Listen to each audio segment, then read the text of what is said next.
জমকানো আয়োজনে 2025 সালকে স্বাগত জানালো বিশ্ববাসী। দেশেও নতুন বর্ষবরণে আনন্দ উচ্ছ্বাস। বৈষম্য যাতে না থাকে বাংলাদেশে, আমরা এই 25 সালে আমরা সেটা দেখতে চাই। যেই চালাক দেশটা ভালোভাবে চালাক। জুলাই বিপ্লবটা আসলে যেই কারণে আমরা করেছি, তো তারই প্রতিফলনটা দেখতে চাই। রাজধানী জুড়ে কড়া নিরাপত্তা ব্যবস্থা।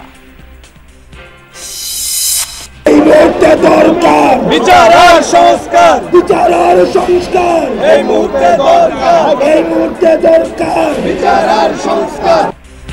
গণঅভ্যুত্থানের স্মরণীয় বছরের শেষ দিনে কেন্দ্রীয় শহীদ মিনারে মার্চ ফর ইউনিটি কর্মসূচি। 15 জানুয়ারির মধ্যে জুলাই বিপ্লবের ঘোষণাপত্র দাবি।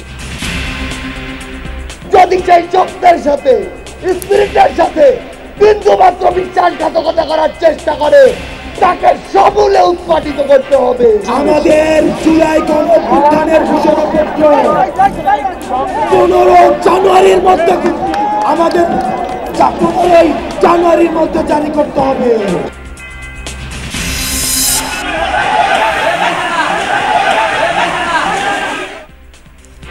ব্রাহ্মণবাড়িয়ায় বিসিকের পরিত্যক্ত মালামাল কেনা নিয়ে বিএনপি 2 গ্রুপের রক্তক্ষয়ী সংঘর্ষ, বাড়িঘরে আগুন ভাঙচুর। বিদ্যুতের লুজ কানেকশন থেকে সচিবালয়ে আগুন, প্রাথমিক তদন্ত প্রতিবেদনে তথ্য মেলেনি ব্যক্তির সংশ্লিষ্টতা। লুজ কানেকশনের কারণে ইলেকট্রিসিটি থেকে আগুনটার উৎপত্তি হয়েছে। যদিও সুনির্দিষ্ট বলছি, তারপরেও এটাকে আরও বেশি সমৃদ্ধ করার জন্য আমরা আরও বেশ কিছু টেস্ট দেশে বিদেশে করব।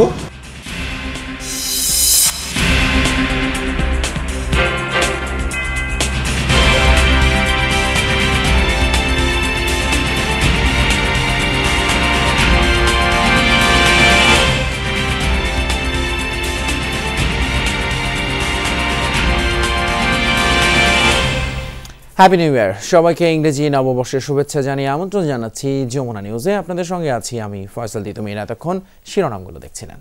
শুরু হলো ইংরেজি নতুন বছর 2025। আইন শৃঙ্খলা বাহিনীর কঠোর নিরাপত্তা ব্যবস্থার মধ্যেই নতুন বছরকে বরণ করে নিচ্ছে নগরবাসী। ঘড়ির কাঁটা রাত 12টা ছুতেই রাজধানীর বিভিন্ন স্থানের মতো টিএসসিতেও পরিবার বন্ধুদের নিয়ে জড়ো হন অনেকেই। আতশবাজির বর্ণিল আলোকসজ্জা পরিহার করে পরিবেশ রক্ষায় নতুন বছর শুরু করে নতুন বাংলাদেশ উপহার দেওয়ার কথা জানায় তরুণ প্রজন্মের সারথীরা। নতুন বছরকে বরণের এই উৎসবে সামিল হওয়া নগরবাসীর কণ্ঠে পুরনো সবকিছুকে পেছনে ফেলে সামনে এগিয়ে যাওয়ার প্রত্যয়। এদিকে ইংরেজি নববর্ষকে কেন্দ্র করে রাজধানীর বিভিন্ন স্থানে নিরাপত্তা জোরদার করেছে আইন শৃঙ্খলা রক্ষাকারী বাহিনী। চেকপোস্ট বসানো হয়েছে রাজধানীর বিভিন্ন গুরুত্বপূর্ণ পয়েন্টে। নতুন বছর বরণে ঝলমলে আলোকসজ্জায় সেজেছে রাজধানীর অভিজাত হোটেলগুলো। কেউ কেউ প্রিয়জন ও পরিবারের সদস্যদের নিয়ে যাচ্ছেন সেখানে। বর্ষবরণ উপলক্ষে অভিজাত হোটেলগুলো বিভিন্ন প্যাকেজও ঘোষণা করেছে।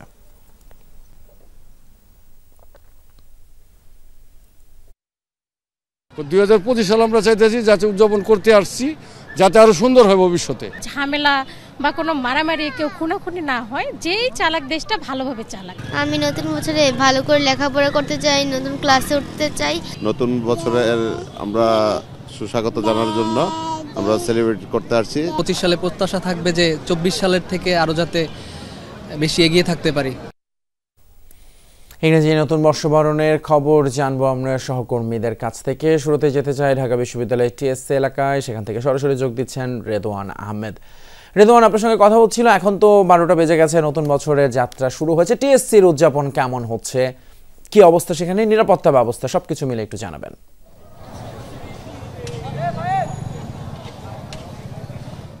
ফয়সাল, এর আগের ঘন্টার সংবাদে কিন্তু আমি জানাচ্ছিলাম যে এই টিএসসি কিন্তু আসলে একেবারেই লোকের লোকারণ্য ছিল, কানায় কানায় পূর্ণ ছিল। অনেকেই তাদের পরিবার বন্ধুদের নিয়ে এই টিএসসিতেই কিন্তু জড়ো হয়েছিলেন। কিন্তু এই মুহূর্তের পরিস্থিতি কিন্তু একটু ভিন্ন। এই মুহূর্তে এই রাজধানীর টিএসসির যে অবস্থা, সেখানে কিন্তু নিরাপত্তা বেশ জোরদার করা হয়েছে। রাজধানী বিশ্ববিদ্যালয়টির ঘিরে চারিদিক দিয়ে কিন্তু নিরাপত্তা বলয় তৈরি করা হয়েছে। সেই সাথে কিছুক্ষণ পরপরই কিন্তু নিরাপত্তা বাহিনীর যে টহল টিম, তারা কিন্তু এখানে পাহারায় আছেন। তারা কিন্তু এই টহলরত গাড়ি নিয়ে কিন্তু তারা এখানে টহল দিচ্ছেন। সেই সাথে আমরা যেটি দেখাচ্ছিলাম আগের ঘন্টার সংবাদে, যে টিএসসি যেমনটি বলছিলাম যে কানায় কানায় পূর্ণ, এখন কিন্তু অনেকটাই ফাঁকা হয়ে গেছে এবং তারা এই টহল গাড়ি নিয়ে ঘোরার কারণে আসলে যারা এখানে অবস্থান করছিলেন তাদেরকে কিন্তু সরে যেতে বলা হয়েছে। পাশাপাশি তারা এই এলাকাটিতে নিশ্চিদ্র যে নিরাপত্তা ব্যবস্থা সেটি কিন্তু নিশ্চিত করেছেন। সুতরাং বলা যায় যে, এবং যখন তারা এখানে ছিলেন তাদের বেশ কয়েকজনের সাথে আমি কথা বলেছি, তারা আমাদের যেটি বলছিলেন যে তারাই নতুন বছরে ভিন্নভাবে উদযাপন করতে চান। ভিন্নভাবে বলতে আসলে তারা এই আতশবাজি, ফানুস এই ধরনের যে উদযাপন সেগুলো থেকে আসলে তারা বিরত থাকতে চান। পরিবেশকে গুরুত্ব দিয়ে নতুন বাংলাদেশকে যে গড়ার যে নতুন প্রত্যয়, সেই প্রত্যয় নিয়ে তারা সামনে এগিয়ে যেতে চান, এমনটি কিন্তু আমাদের জানাচ্ছিলেন যারা এখানে এসেছিলেন। সেই সাথে আমরা দেখতে পাচ্ছি যে এখন কিন্তু তারা এই দিক থেকে সরে গেলেও বেশ কিছু বিচ্ছিন্নভাবে কিন্তু কয়েকজন জড়ো এখনও আছেন। সেই সাথে এখনও যে পরিস্থিতি এখানে কিন্তু বেশ কিছুক্ষণ আগে যেটি দেখাচ্ছিলাম যে অনেক লোকারণ্য ছিল, সেটি কিন্তু এখন আর নেই, তারা এখান থেকে সরে গিয়েছেন। সেই সাথে ফয়সাল, আমি যেটি জানাতে চাই যে অনেকেই বলছিলেন যে আসলে এই নতুন বছরকে তারা নতুনভাবে গ্রহণ করতে চান এবং নতুন বেশ কিছু প্রত্যয় নিয়ে কিন্তু তারা সামনে এগিয়ে যেতে চান। ফয়সাল, অসংখ্য ধন্যবাদ রেদওয়ান আপনাকে, টিএসসি থেকে যোগ দিয়েছেন সরাসরি আমাদের সঙ্গে। আমরা এবার একটু যেতে চাই হাতির ঝিলে, সেখানে আছেন আমাদের আরেক সহকর্মী শামীম রেজা। শামীম, এবারে যথারীতি আতশবাজি নিষিদ্ধ, কিন্তু আমি সাধারণত যেটা হয় হাতির ঝিল এলাকায় প্রচুর আতশবাজি ফোটে, এবারে কি দেখলেন এই এলাকার গুলশান হাতির ঝিলে নিরাপত্তা ব্যবস্থা সম্পর্কেও একটু জানাবেন।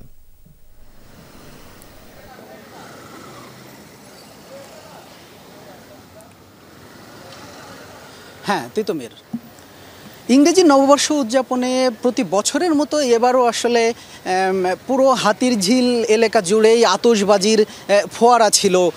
আর সেই উদযাপনকে কেন্দ্র করে মানুষেরও প্রচুর ভিড় ছিল এখানে। তবে সেনাবাহিনী, র্যাব, পুলিশ নিরাপত্তায় নিয়োজিত ছিল। এই দিনকে কেন্দ্র করে যেন কোনো ধরনের অঘটন বা নিরাপত্তা ঝুঁকি তৈরি না হয়, সেজন্য আসলে র্যাব, পুলিশের পাশাপাশি সেনাবাহিনীও হাতিরঝিল জুড়ে আসলে তাদের নিরাপত্তা চৌকিটা বেশ বড় পরিসরে তাদের নিরাপত্তা চৌকিটা বাড়িয়েছে। এবং যদি এখানে দেখায়, আসলে সেনাবাহিনী এখানে প্রাইভেট কার থেকে শুরু করে সিএনজি, মোটরসাইকেল সব কিছুই আসলে তল্লাশি করছে, যাতে কোনো রকমে নিশ্চিদ্র নিরাপত্তা ব্যবস্থা নিশ্চিতে ঠিক যতটুকু ব্যবস্থা নেওয়া দরকার তার পুরোটাই করছে। এখানে সার্জেন্ট থেকে শুরু করে সেনাবাহিনীকে সহায়তা করছে সার্জেন্টরা। এখানে যেসব গাড়ির কাগজপত্র নেই সেসব গাড়িকে মামলাও দিতে দেখা গেছে। এছাড়া হেলমেট নাই এমন অনেককেই আসলে এখনও এখানে দাঁড় করিয়ে রাখা হয়েছে। আশপাশে অনেক বাইক, প্রাইভেট কার, এমনকি মাইক্রো আটকে রাখা হয়েছে। এছাড়া প্রত্যেকটা গাড়ি আসলে নিরাপত্তা তল্লাশির মধ্যে দিয়েই যেতে হচ্ছে। নতুন নতুন নতুন নতুন বর্ষকে এমনিতে একটু যদি হাতির ঝিলের সার্বিক চিত্র সম্পর্কে জানতে চাই, মানুষের ভিড় আছে কিনা, আতশবাজি বা অন্যান্য দিকের চিত্রগুলো যদি একটু বলেন, এই নিরাপত্তার বাইরে অন্য বিষয়গুলো আসলে কি আছে সেখানে, মানুষের ভিড় আছে কিনা?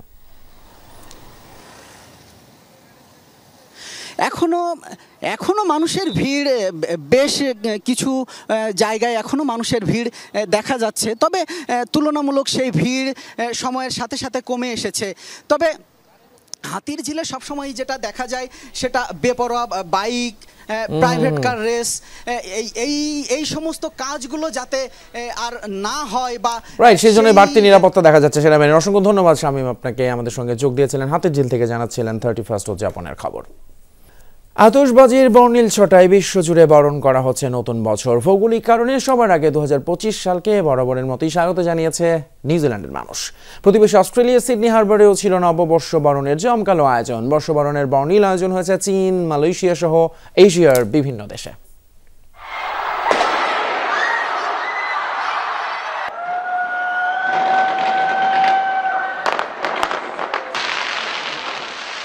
ভৌগোলিক কারণে সবার আগে 2025 সালকে স্বাগত জানালো নিউজিল্যান্ড।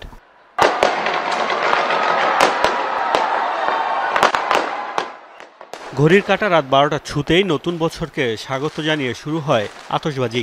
2025 সালকে বরণ করা হয় অকল্যান্ডের স্কাই টাওয়ারের আতশবাজি উৎসব দিয়ে। 3, 2, 1, Happy New Year! নিউজিল্যান্ডের পর বর্ষবরণের উৎসব শুরু হয় প্রতিবেশী অস্ট্রেলিয়ায়। 2025 সালকে স্বাগত জানানোর সবচেয়ে জমকালো আয়োজন করা হয় সিডনিতে। চোখ ধাঁধানো আতশবাজিতে মেতে ওঠে সিডনি হারবার। বর্ণিল আলোয় রঙিন হয়ে ওঠে সিডনির আকাশ।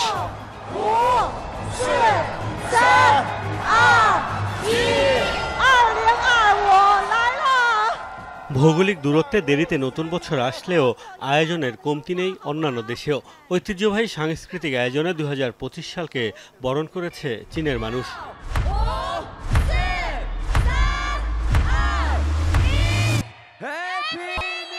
নতুন বছর বরণে আয়োজন ছিল তাইওয়ানেও। 101 তলা তাইপে টাওয়ারে ছিল আতশবাজির মনোমুগ্ধকর আয়োজন।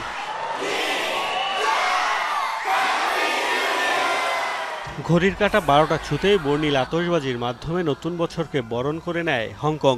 মালয়েশিয়া সহ এশিয়ার বিভিন্ন দেশেও জমকালো আয়োজনে স্বাগত জানানো হয় 2025 সালকে। 2024 senesinin son haftaları নতুন বছরের শুভেচ্ছা বার্তা দিচ্ছেন বিশ্ব নেতারা। ভিডিও বার্তায় সিরিয়াকে সব ধরনের সহযোগিতার ঘোষণা দিয়েছেন তুরস্কের president Recep Tayyip Erdogan. Taiwan ইস্যুতে কড়া হুঁশিয়ারি দিয়েছেন চীনের president Xi Jinping. tarihi, beşeri 2024 সালের শেষ দিকে সিরিয়ায় নতুন যুগের সূচনা হয়েছে। প্রতিবেশী দেশটির সাথে আমাদের ঐতিহাসিক সম্পর্ক রয়েছে। নতুন যুগে সিরিয়ায় স্থায়ী শান্তি প্রতিষ্ঠা ও অর্থনীতিতে স্থিতিশীলতা আনতে আমরা প্রয়োজনীয় সব সহায়তা করব। kapı aralaması için gereken Taiwan প্রণালীর দুই পাশের সবাই আমরা একটি পরিবার। কেউই আমাদের এই বন্ধন ছিন্ন করতে পারবে না। কোনো শক্তি আমাদের একত্রিত হওয়ার পথে বাধা হতে পারবে না। নতুন বছরকে বরণে নানা জমকালো আয়োজন রয়েছে মধ্যপ্রাচ্য সহ এশিয়ার বিভিন্ন দেশেও। ভৌগোলিক কারণে সবার শেষে 2025 সালকে স্বাগত জানাবে যুক্তরাষ্ট্র। জমকালো আয়োজনের জন্য এরই মধ্যে প্রস্তুত ঐতিহাসিক টাইমস স্কয়ার। নতুন করে সাজানো হয়েছে crystal ball. Mostafa Mahmud, Jamuna news. এবারে অন্যান্য খবর। 15 জানুয়ারির মধ্যে জুলাই বিপ্লবের ঘোষণাপত্র দিতে অন্তর্বর্তী সরকারকে সময় বেঁধে দিল বৈষম্য বিরোধী ছাত্র আন্দোলন। কেন্দ্রীয় শহীদ মিনার থেকে আলটিমেটাম দেন আহ্বায়ক হাসনাত আবদুল্লাহ সহ অন্যান্যরা। জুলাই আগস্ট গণহত্যার বিচারের দাবিতে সারাদিন ছিল জুলাই বিপ্লবীদের দৃঢ় কণ্ঠস্বর। বিচারিক প্রক্রিয়ায় আওয়ামী লীগকে নিষিদ্ধের কথা বলেন তারা। রাষ্ট্র সংস্কার, দ্রব্যমূল্য নিয়ন্ত্রণ আর পাচারের টাকা ফিরিয়ে আনার দাবি তাদের।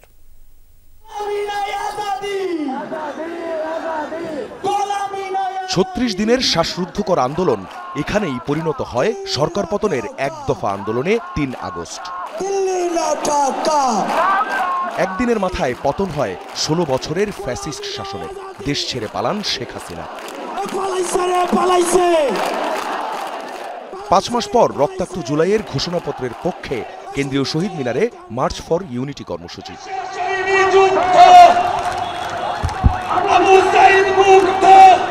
দলে দলে দেশের বিভিন্ন জেলা আর শিক্ষা প্রতিষ্ঠান থেকে যোগ দেন আন্দোলনের যোদ্ধারা। দুপুরের পর জুলাই বিপ্লবীদের অংশগ্রহণে কানায় কানায় পূর্ণ কেন্দ্রীয় শহীদ মিনার।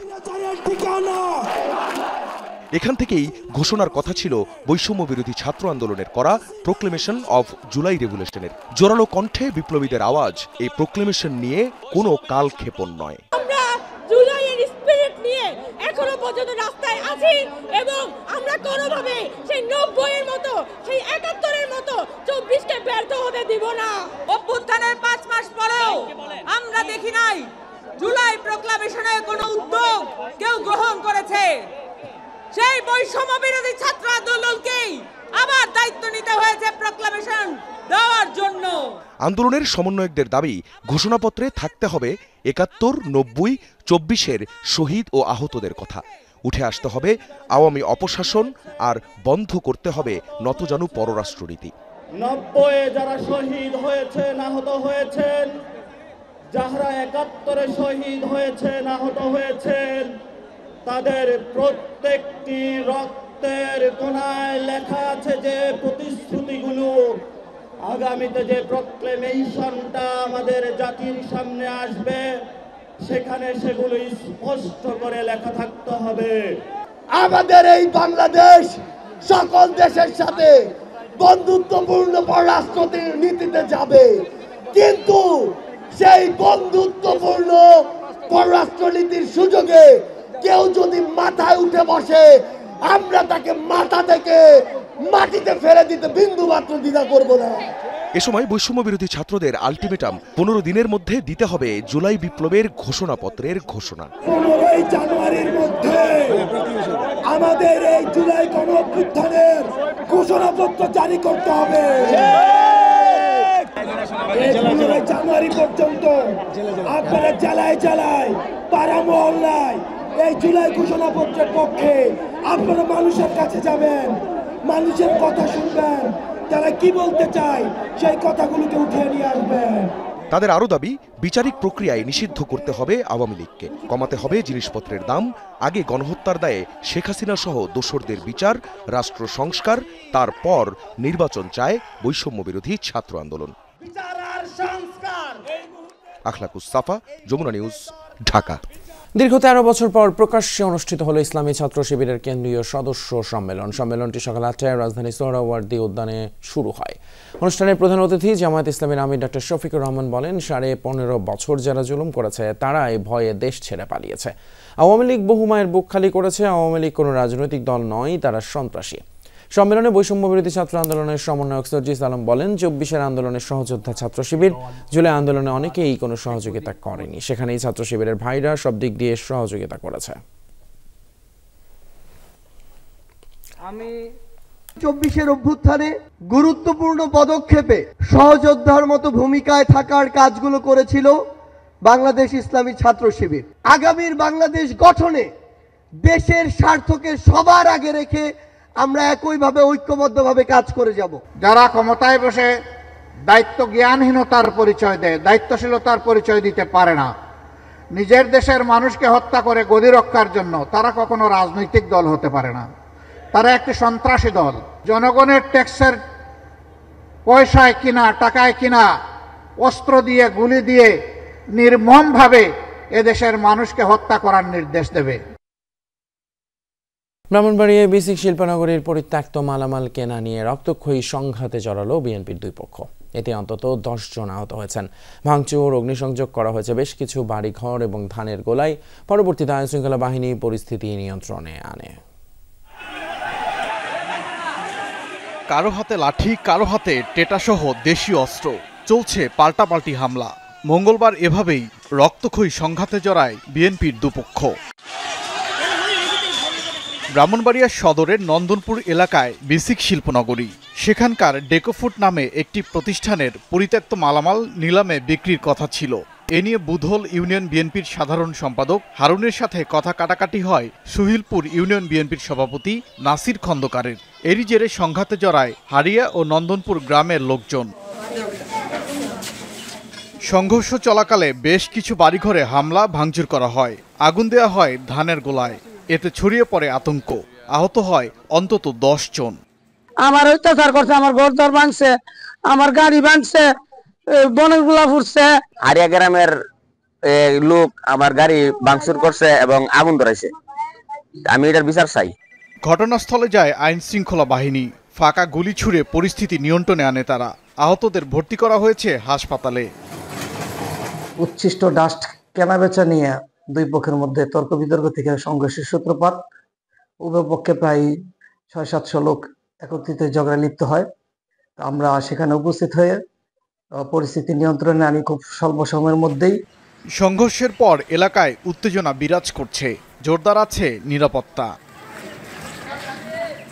ওবায়দুর রহমান, যমুনা নিউজ। সমাবেশে যোগ দিয়েছিলেন বুলেট বিদ্ধ আহতরা, এসেছিলেন শহীদ স্বজনরাও। সবার কথা একটাই, যে ঐক্য তৈরি হয়েছিল তাকে ভাঙতে দেয়া যাবে না, ধরে রাখতে হবে জুলাই স্পিরিটকে। হাতে হাত রেখে আগস্টেও মিছিলের এমন স্রোত এসে মিশেছিল কেন্দ্রীয় শহীদ মিনারে, তবে এভাবে হুইল চেয়ারে কিংবা স্ট্রেচারে ভর দিয়ে নয়। সেদিন বুলেটে বিদ্ধ হলেও পতন হয়েছে হাসিনা সরকারের।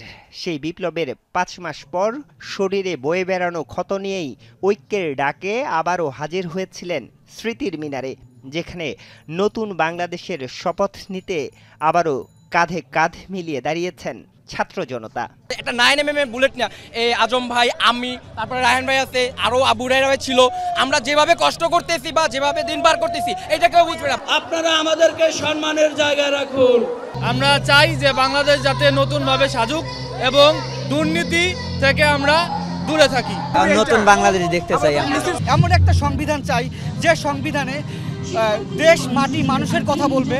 আহতদের পাশাপাশি মার্চ ফর ইউনিটিতে যোগ দিতে এসেছিলেন শহীদ পরিবারের সদস্যরাও। প্রত্যাশা, যেই বাংলাদেশের স্বপ্নে জীবন দিয়েছিলেন তাদের সন্তানরা, আগামীর বাংলাদেশে হোক তার প্রতিফলন। বড়লোক গরিব সবাই যেন চাকরি পায়।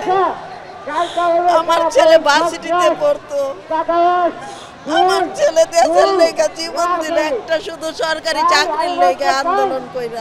শান্তি লাগে এই যে এখন মানুষ একটু হলেও মন খুইলা দুইটা কথা বলতে পারছে। সরকার স্বৈরাচার হাসিনা যেন না আসতে পারে আমাদের সামনে।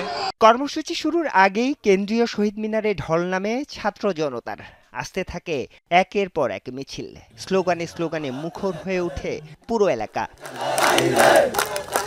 এই ডাকে ঐক্যের গাঁথুনি আরো মজবুত হবে, বিলোপ হবে ফেসিবাদের, সবার প্রত্যাশা ছিল এমন। আমরা 2024 সালে সেই মুজিববাদী ফেসিবাদী সংবিধান আমরা মুছে দিব। এই দাবির সঙ্গে আমি একজন সচেতন নাগরিক হিসেবে সহমত পোষণ করে, ঐক্যমত পোষণ করে জন্যই আজকে এই সমাবেশে এসেছি। বাংলাদেশ যতদিন থাকবে অন্যায়ের বিরুদ্ধে যেন আমরা সবসময় থাকতে পারি। জাতীয় ঐক্যের ভিত্তিতে জুলাই অভ্যুত্থানের ঘোষণাপত্র প্রণয়নের উদ্যোগকে সাধুবাদ জানান মার্চ ফর ইউনিটিতে যোগ দেয়া অভ্যুত্থানকারীরা।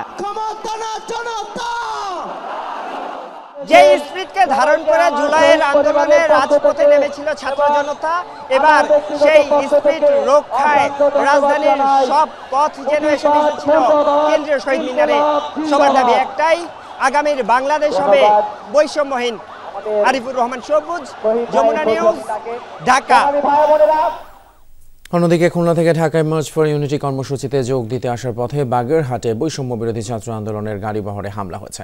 শান্তিপূর্ণ কর্মসূচিতে যোগ দেওয়ার পথে পরিকল্পিতভাবে আওয়ামী লীগের দোসররা হামলা চালিয়েছে বলে অভিযোগ শিক্ষার্থীদের। খুলনা মহানগর থেকে শিক্ষার্থী বহনকারী 25টি বাস ছেড়ে আসে ঢাকার উদ্দেশ্যে। এর মধ্যে একটি গাড়ি কিছুটা পিছনে পড়ে যায়। সেই গাড়ির সাথে মোল্লাহাট এলাকায় যাত্রীবাহী একটি বাসকে সাইড দেয়া নিয়ে শুরু হয় কথা কাটাকাটি। ঘটনার সূত্রপাত এভাবেই। কথা কাটাকাটির এক পর্যায়ে স্থানীয় লোকজন শিক্ষার্থীদের গাড়ি থেকে নামিয়ে মারধর করে। এরপর বাধে তুমুল সংঘর্ষ। ধাওয়া পাল্টা ধাওয়া হয় দুপক্ষের। ঘণ্টাব্যাপী সংঘর্ষে পুরো এলাকা পরিণত হয় রণক্ষেত্রে। আওয়ামী লীগের দোসর ভাই নাকি মেম্বার জাহিদ ফরাদিকে আর হাদি, এরা কারা? এরা নাকি আক্রমণের নেতৃত্ব চালাইছে। ভালোভাবে কথা বলতে চাইছে, দেন এই হাতের গিরার পরে বাড়ি মারছে। যারা ছিল সব আওয়ামীপন্থী, শুধুই মাত না এলাকাবাসী, এলাকায় পুলিশকে বুঝুন, ফরাজি বাড়ি লোক ছিল, ফরাজি বাড়ি।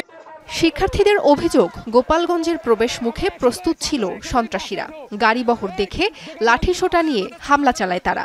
যোগ দেয় স্থানীয় লোকজনও। হামলায় আওয়ামী লীগের দোসরদের সম্পৃক্ততার অভিযোগ শিক্ষার্থীদের। জড়িতদের দ্রুত সময়ের মধ্যে চিহ্নিতের দাবি জানায় তারা। 6জন পুলিশ অগ্রিম ছিল ওখানে। ওনারা আমাদেরকে বলছে তোমরা লাঠিগুলো ফেলে দাও, আমরা দেখতেছি, কিন্তু ওনারা কোনো কিছুই না দেখে ওনারা বড় ভিডিও করছে। পূর্ব পরিকল্পনা করে আমাদের গাড়ি আক্রমণ করবে বলে আওয়ামী লীগের দোসররা রাস্তায় অবস্থান করে আমাদের গাড়ি দেখেই আমাদের ভাইদের উপরে অতর্কিত হামলা শুরু করে। ওইখানে কিছু মুরব্বী ছিল, কিছু আমাদের বয়সী লোক ছিল, কিছু যুবক ছিল। আওয়ামী যুবক এবং ছাত্রলীগের সন্ত্রাসীরা আমাদের উপর অতর্কিত হামলা শুরু করে। সেখানে আমাদের বেশ কিছু শিক্ষার্থী গুরুতর আহত হয়। সংঘর্ষের ঘটনায় প্রায় 2 ঘণ্টা ঢাকা খুলনা মহাসড়কে আটকে পড়ে অসংখ্য যানবাহন। খবর পেয়ে ঘটনাস্থলে পৌঁছে পুলিশ ও সেনা সদস্যরা।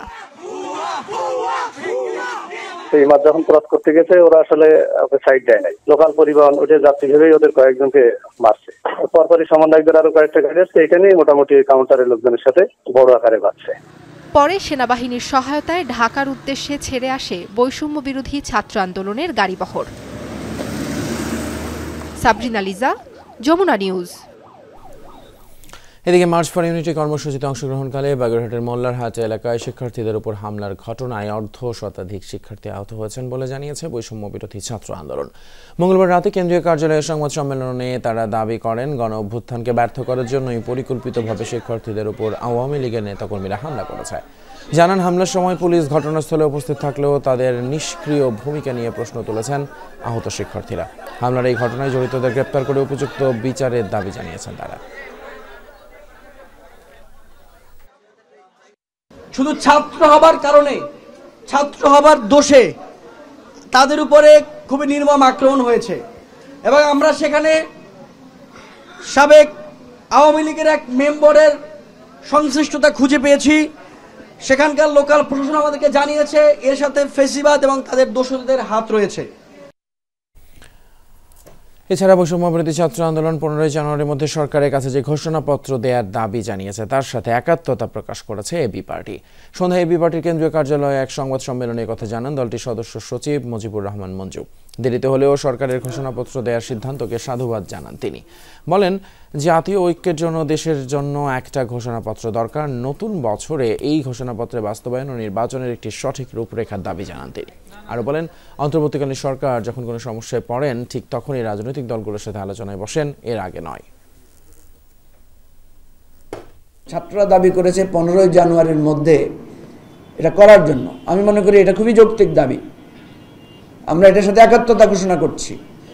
ছাত্রদেরকেও বলছি, ছাত্র জনতাকে বলছি, সবাইকে বলছি, দেশবাসীকে বলছি যে আপনারা নিজেরা সবাই সবার আপনাদের অ্যাসপিরেশনটা লিখেন, বলেন আপনারা কিসের ভিত্তিতে একটা জাতীয় সনদ চান। সংবিধান নিয়ে বৈষম্য বিরোধী ছাত্র আন্দোলনের অবস্থানকে মুক্তিযুদ্ধ চেতনা পরিপন্থী বলে মনে করে বিএনপি। দলটির স্থায়ী কমিটির সদস্য ইকবাল হাসান মাহমুদ টুকু বলেন, 7 নভেম্বরে সিপাহী জনতার বিপ্লবের পরও সংবিধান বাতিল করা হয়নি, তবে সংবিধান থেকে ফ্যাসিবাদী ধারা সংশোধনের পক্ষে মত দেন তিনি। যমুনা নিউজের সাথে আলাপকালে এসব কথা বলেন তিনি। মুক্তিযুদ্ধ হয়েছিল, মুক্তিযুদ্ধের একটা শাসনতন্ত্র পাওয়া গিয়েছিল, এমনকি এই শাসনতন্ত্র সিপাহী জনতার বিপ্লব 7 নভেম্বর বিপ্লবের পরেও কিন্তু এই শাসনতন্ত্রকে কবর রচনা করা হয় নাই। এখন এই প্রশ্নটা তোলাটা অন্যায় এবং আমি মনে করি যে এটা আমাদের দেশের স্বাধীনতা যুদ্ধের প্রতি অবমাননা করা। 8-10টা যে সমাবেশ, সেই সমাবেশের মতোই আমি মনে করি। এটা খুব নতুন কিছু না। ঢাকা মাওয়া এক্সপ্রেসওয়ের ধলেশ্বরী টোল প্লাজায় বাস চাপায় 6 জনের মৃত্যুর ঘটনায় চালক ও বাস মালিকের ফাঁসি, পরিবহনটির লাইসেন্স বাতিল এবং নিহতদের পরিবারের সার্বিক দায় রাষ্ট্রকে নেয়ার দাবিতে পোস্তগোলা ব্রিজে মানববন্ধন করেছে স্থানীয়রা। মানববন্ধনে অভিযোগ করা হয়, বেশিরভাগ ক্ষেত্রেই দুর্ঘটনার পরও বাসের রুট পারমিট বাতিল করা হয় না। বাতিল করলে ওই একই বাস অন্য নামে সড়কে চলাচল শুরু করে। নিরাপদ সড়ক নিশ্চিত করতে এসব বাস বন্ধের দাবি জানান প্রতিবাদকারীরা। তারা বলেন, সর্বোচ্চ বিচার নিশ্চিত না হলে কঠোর আন্দোলনে নামবেন তারা। স্বজনহারা পরিবারকে আর্থিক ক্ষতিপূরণ দিতে গাড়ির মালিক পক্ষকে বাধ্য করা সহ 10 দফা দাবি উত্থাপন করা হয় মানববন্ধনে। আমার বন্ধু যে এই মর্মান্তিক দুর্ঘটনার শিকার হলো, তার এতগুলো আত্মা চলে গেল, এতগুলো পরিবারের সদস্য চলে গেল, তাদের অর্থনৈতিক প্রণোদনা দিতে হবে, রাষ্ট্রের এই দায়ভার নিতে হবে। ফিটনেসবিহীন গাড়ি রাস্তায় চলতে দেওয়া যাবে না, আর গাড়ি রাস্তা বের করার আগে চেক করতে হবে যে গাড়িতে কোনো সমস্যা আছে কিনা। সরকার এই বাস মালিককে বা তার বাসের যে অবশিষ্ট বাসগুলি আছে তাকে নিষিদ্ধ না করে, তাহলে আমরা এরকম এনশিওর করতে পারি যে এই বাসের মালিকের একটা বাস অবশিষ্ট থাকবে না। এই গাড়ি এই রাস্তায় চলতে পারবে না, তার লাইসেন্স অবিলম্বে বাতিল করতে হবে এবং নুরুদ্দিন ড্রাইভারকে অবিলম্বে ফাঁসির দাবিতে তাকে এই রায় দিতে হবে। দেশের টেলিকম খাত বিপর্যয়ের মধ্যে আছে। সুষ্ঠু বাজারে প্রতিযোগিতা না থাকায় গ্রাহক উন্নত মানের সেবা থেকে বঞ্চিত। অন্যদিকে বিদেশি উদ্যোক্তারা নতুন করে বিনিয়োগ করছে না। টেলিকম খাত বিষয়ক সেমিনারে বক্তারা এসব তথ্য তুলে ধরেন। নিয়ন্ত্রক সংস্থাকে প্রহসনের কমিশনে পরিণত করা এই খাতে বিশৃঙ্খলা তৈরি হয়েছে বলে মনে করেন বিটিআরসির চেয়ারম্যান। টেলিযোগাযোগ খাত বিনিয়োগ স্থবিরতা ও অসম প্রতিযোগিতা নিয়ে সকালে সেমিনারের আয়োজন করে টেলিকম রিপোর্টারদের সংগঠন টিআরএনবি। এ খাতের নানা অসঙ্গতি আর অনিয়ম তুলে ধরেন মোবাইল অপারেটর এবং বিশেষজ্ঞরা। বাজার ব্যবস্থায় ক্ষমতার অপব্যবহার রোধ, উন্মুক্ত প্রতিযোগিতার পরিবেশ নিশ্চিতকরণ। টেলিকম খাতে অসম প্রতিযোগিতা বিরাজ করছে উল্লেখ করে মোবাইল অপারেটরদের প্রতিনিধিরা বলেন, এসএমপি গাইডলাইন সঠিকভাবে বাস্তবায়িত হলে ছোট অপারেটরদের সুরক্ষা নিশ্চিত করা সম্ভব হবে, বাড়বে বিদেশি বিনিয়োগ। মার্কেট লিডারকে 3.6 মেগাহার্টজ স্পেকট্রাম ফ্রি দেওয়া হয়েছে অন্য অপারেটরের চেয়ে বেশি। আমরা যখন মার্কেটে আসছি তখন সিম ট্যাক্স 3 বার করে বাড়ানো হয়েছে, যার কারণে আমরা মার্কেট পেনিট্রেশন করতে পারিনি এবং এই জায়গাটাতে একটা বড় ধরনের ডিসক্রিমিনেশন তৈরি করা হয়েছিল। আমাদের কিন্তু সিম ট্যাক্স আর দেওয়া সম্ভব হচ্ছে না, বিকজ এই সাবসিডিটা দেওয়া আমাদের জন্য খুবই ডিফিকাল্ট হয়ে গিয়েছে। এখন যেটা হচ্ছে যে বড় অপারেটর যেটা করছে সেটা হচ্ছে আমাদেরকে বেসিক্যালি আমাদের পুরো মার্কেট গ্র্যাব করে নেবে। বৃহৎ অপারেটরের আধিপত্যের কারণে প্রতিযোগিতামূলক বাজার ক্ষতিগ্রস্ত হচ্ছে এমন অভিমত ব্যক্ত করেন বক্তারা।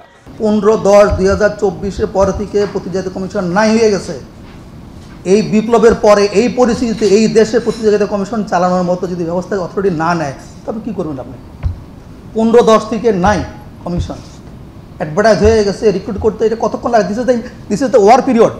সিগনিফিক্যান্ট মার্কেট শেয়ার নীতিমালার শিথিলতার কারণে বড় অপারেটর শেয়ারযোগ্য অবকাঠামোর 50% নিয়ন্ত্রণ করলেও তারা তা শেয়ার করতে অনাগ্রহী। ফলে বিনিয়োগকারীরা বাংলাদেশের বাজার থেকে নিজেদের গুটিয়ে নিচ্ছে এমন অভিমত বিশ্লেষকদের।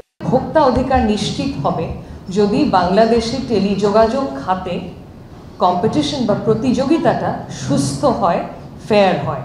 সরকার পরিবর্তন হওয়ার পরে যখন সংস্কারের কথা বলা হচ্ছে তখন এই জায়গাটায় কেন কথা বলা হচ্ছে না? আমরা জানি একটা মুষ্টিমেয় একটা গ্রুপ প্রতিনিয়তই তারা একচ্ছত্রভাবে মুনাফা দখল করছে এবং এই কাজটা করে যাচ্ছে। 2009 সালের পর থেকে নিয়ন্ত্রক সংস্থাকে প্রশাসনের কমিশনে পরিণত করা হয়েছে। সিদ্ধান্তের আগে মন্ত্রণালয়ের পূর্ব অনুমোদনের শর্ত জুড়ে দেওয়া হয়। অসম প্রতিযোগিতার পেছনে এটি একটি বড় সমস্যা বলে অভিমত বিটিআরসি চেয়ারম্যানের। বিটিআরসি সব ক্ষমতাই আছে, বাট পূর্ব অনুমোদন নিতে হবে। What do you call it? I call it, আমি এখন বলি এটা প্রশাসন কমিশন। BTRC has no power of its own. Government যতক্ষণ অনুমোদন না দিন ততক্ষণ BTRC cannot do anything. So এর ইমপ্লিকেশনটা কী হলো বা এর ইফেক্টটা কী হলো? প্রাইভেট সেক্টরের মধ্যে থেকেও কেউ কেউ যেন সরকারের মদতপুষ্ট হয়ে জায়ান্ট না হয়ে ওঠে, দানব না হয়ে ওঠে। Both happened. আইটিইউ 2009 সাল থেকে বাংলাদেশে টেলিকম খাতে এসএমপি কার্যকরের তাগিদ দেয়। মাসুদুজ্জামান রবিন, যমুনা নিউজ, ঢাকা। বরগুনায় বাংলাদেশ বিনির্মাণে তারুণ্যের ভাবনা এই শীর্ষক যুব সমাবেশ অনুষ্ঠিত হয়েছে। জেলা শিল্পকলা একাডেমিতে অ্যাকশন এইডের সহযোগিতায় এই সমাবেশের আয়োজন করা হয়। অংশ নেন 3 শতাধিক তরুণ সদস্য। সভায় নতুন বাংলাদেশ তৈরিতে বিভিন্ন সুপারিশ তুলে ধরা হয়। এ সময় পরিবর্তনের সাথে খাপ খাইয়ে নতুন বাংলাদেশ গড়ে তুলতে তরুণদের প্রতি আহ্বান জানান জেলার প্রশাসক। সভায় বাবিপ্রবির অধ্যাপক, ইউএনও সহ আরও অনেকে উপস্থিত ছিলেন। 7 জানুয়ারি পর্যন্ত 1 সপ্তাহ বাড়ল ঢাকা কলেজের প্রাক্তন ছাত্রদের মেগা রিইউনিয়নের রেজিস্ট্রেশনের সময়। সোমবার রাতে ধানমন্ডি ক্লাবে অনুষ্ঠিত রিইউনিয়ন প্রস্তুতি সভায় এই সিদ্ধান্ত নেওয়া হয়। সভায় ঢাকা কলেজের এই মেগা রিইউনিয়নকে সাফল্যমণ্ডিত করতে বিভিন্ন আলোচনা হয়। জানানো হয় এরই মধ্যে সরকারের কয়েকজন উপদেষ্টা ও বাংলাদেশ ব্যাংকের গভর্নর সহ প্রশাসনের গুরুত্বপূর্ণ অনেকেই তাদের রেজিস্ট্রেশন সম্পন্ন করেছেন। অন্যদেরও দ্রুত রেজিস্ট্রেশন শেষ করার পাশাপাশি রিইউনিয়ন উপলক্ষে প্রকাশিত সুভিনিরে স্মৃতিচারণমূলক লেখা দেওয়ার আহ্বান জানানো হয়। এছাড়া প্রচারণা, ফান্ড কালেকশন সহ সার্বিক প্রস্তুতি জোরে সোরে চলছে বলেও সভায় জানান রিইউনিয়ন প্রস্তুতি কমিটির আহ্বায়ক এবং বিএনপি কেন্দ্রীয় স্বেচ্ছাসেবক বিষয়ক সম্পাদক মীর শরফত আলী সফু। সভায় অন্যান্যের মধ্যে উপস্থিত ছিলেন রিইউনিয়ন আহ্বায়ক কমিটির সদস্য সচিব সৈয়দ মাজহারুল হক সোহাগ। বক্তারা আগামী 17 জানুয়ারি মুন্সিগঞ্জের ঢালি সাম্বার নিবাস রিসোর্টে ঢাকা কলেজের প্রাক্তন ছাত্রদের মেগা রিইউনিয়নকে স্মরণকালের বড় আয়োজনে পরিণত করতে সবার সহযোগিতা চান। ফ্রান্সে যাত্রা শুরু করেছে প্রবাসী বাংলাদেশিদের প্রতিষ্ঠান ইউনিক মার্কেট। নিত্য প্রয়োজনীয় পণ্যের পাশাপাশি সব ধরনের প্রয়োজনীয় জিনিস পাওয়া যাবে এই প্রতিষ্ঠানে। প্যারিসের লাকনাউভে চালু করা হয়েছে প্রতিষ্ঠানটি। পাওয়া যাবে নিত্য প্রয়োজনীয় পণ্য থেকে শুরু করে আসবাবপত্র ও বিভিন্ন তৈজসপত্র। ফ্রান্সে দিন দিন বাংলাদেশিদের সংখ্যা বৃদ্ধি পাওয়ায় বসবাসের সামগ্রীর চাহিদাও বাড়ছে সমানভাবে। সে চাহিদাকে গুরুত্ব দিয়ে এই প্রতিষ্ঠানটির উদ্বোধন করা হয়েছে বলে জানান এর পরিচালক ওবায়দুল্লাহ কায়েস। পাশাপাশি দেশটিতে বসবাসরত বাংলাদেশিদের কর্মসংস্থান সৃষ্টির লক্ষ্যেও নেওয়া হয়েছে এই উদ্যোগ। উদ্বোধনী অনুষ্ঠানে বাংলাদেশিদের পাশাপাশি অংশ নেয় প্যারিসে বসবাসরত অন্যান্য বহু দেশের মানুষ। কিছু আমার জিনিসপত্র আমি ক্রয় করলাম, ভালো লাগছে, এখানে একটা টেবিল ক্রয় করলাম, আর কিছু জিনিস আছে সেখানে ক্রয় করলাম। নতুন হচ্ছে মার্কেটটাই নতুন দেখার জন্য, প্লাস আমি জিনিসপত্র দেখে এমন খুবই রিজনেবল, সবাই আসতে পারে, ভালোও লাগবে, সবকিছু খুবই সুন্দর। একটা মেস অথবা পারিবারিক বাসার জন্য যত কিছু প্রয়োজন, একবার ছোট্ট জিনিস থেকে নিয়ে বড় জিনিস, খাট, পালং, মাতলা থেকে নিয়ে একটা একটা পিন পর্যন্ত এখানে পাবেন, আপনি অন্য জায়গায় যাওয়া লাগবে না। দক্ষিণ আফ্রিকায় বসবাসরত বৃহত্তর নোয়াখালী জেলা প্রবাসী কমিউনিটির উদ্যোগে কেপটাউনে মিলন মেলা অনুষ্ঠিত হয়েছে। মহান বিজয় দিবস উপলক্ষে আয়োজন করা হয়। দিনব্যাপী অনুষ্ঠানে ছিল খেলাধুলা এবং সাংস্কৃতিক অনুষ্ঠানের পাশাপাশি নানা আয়োজন। দক্ষিণ আফ্রিকা থেকে সহকর্মী নুরুল আলমের প্রতিবেদনে বিস্তারিত। বৃহত্তর নোয়াখালী জেলার প্রবাসীদের মিলন মেলাকে কেন্দ্র করে উৎসবস্থলে পরিণত হয় কেপটাউনের মিজিনবাগ। মহান বিজয় দিবস উপলক্ষে ছিল দিনব্যাপী এই আয়োজন। বৃহত্তর নোয়াখালী জেলা প্রবাসী কমিউনিটির উদ্যোগে আয়োজিত এই অনুষ্ঠানে ছিল শিশু কিশোরদের জন্য বিশেষ আয়োজন। এর পাশাপাশি পুরুষদের জন্য ফুটবল আর নারীদের জন্য ছিল বালিশ বদল খেলা। বাচ্চাদের অনেক খেলাধুলার আয়োজন করা হয়েছে। সব মিলিয়ে আমরা আসলে অনেক অনেক অনেক এনজয় করছি ব্যাপারটা। It feels nice. We're playing soccer. সব ভাই বেড়াদার আপুরা ভাইয়ারা এখানে আসতে পেরে অবশ্যই আমাদের অনেক ভালো লাগতেছে। বিদেশের মাটিতে এমন আয়োজন করতে পেরে আনন্দিত আয়োজকরা। ভবিষ্যতে আরো বড় পরিসরে আয়োজনের প্রত্যয় জানান তারা। নোয়াখালীর পক্ষ থেকে প্রোগ্রামটা করা হয়েছে, তো নেক্সট প্রোগ্রাম ইনশাআল্লাহ আমরা অনেক বড়ভাবে অনেক বড় আয়োজনে করব। বৃহত্তর নোয়াখালীবাসীকে সবাইকে ধন্যবাদ, সবাই সুন্দরভাবে অনুষ্ঠানে পার্টিসিপেট করার জন্য। খেলাধুলার আয়োজন করছে মহিলাদের, বাচ্চাদের, অনেক সুন্দর হয়েছে। বিজয় মাস উপলক্ষে সবাই সুন্দরভাবে এখানে আসছে। অনুষ্ঠানে বিশেষ অতিথি হিসেবে উপস্থিত ছিলেন রুবেল আহমেদ, নাসরুল্লাহ নাসরু, শিমুল, ইকন, জহির সহ আরও অনেকে। নোয়াখালী জেলার পাশাপাশি অনুষ্ঠানে অন্যান্য জেলার প্রবাসীদের অংশগ্রহণও ছিল চোখে পড়ার মতো। বিভিন্ন খেলায় বিজয়ীদের মাঝে পুরস্কার বিতরণের মধ্য দিয়ে শেষ হয় অনুষ্ঠান। নুরুল আলম, যমুনা নিউজ, কেপটাউন, দক্ষিণ আফ্রিকা। আফগানিস্তানে নারী কর্মী নিয়োগ দিচ্ছে এমন এনজিওর কার্যক্রম বন্ধের ঘোষণা দিল তালেবান সরকার। রোববার সামাজিক মাধ্যম এক্সে তথ্য জানিয়েছে দেশটির অর্থ মন্ত্রণালয়।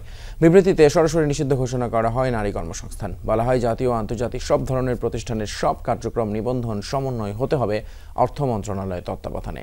নারীদের কর্মসংস্থানে এমন বাধাকে আন্তর্জাতিক আইনের লঙ্ঘন আখ্যা দিচ্ছেন অনেক মানবাধিকার সংস্থা। নিষেধাজ্ঞা তুলে নেওয়ার আহ্বান জানিয়েছে জাতিসংঘ। এর আগে 2022 সালেও আন্তর্জাতিক এনজিওগুলোকে নারী কর্মী নিয়োগের উপর বিধিনিষেধ আরোপ করেছিল আফগান সরকার। ষষ্ঠ শ্রেণীর পর নারীদের শিক্ষাও নিষিদ্ধ করা হয়েছে আফগানিস্তানে।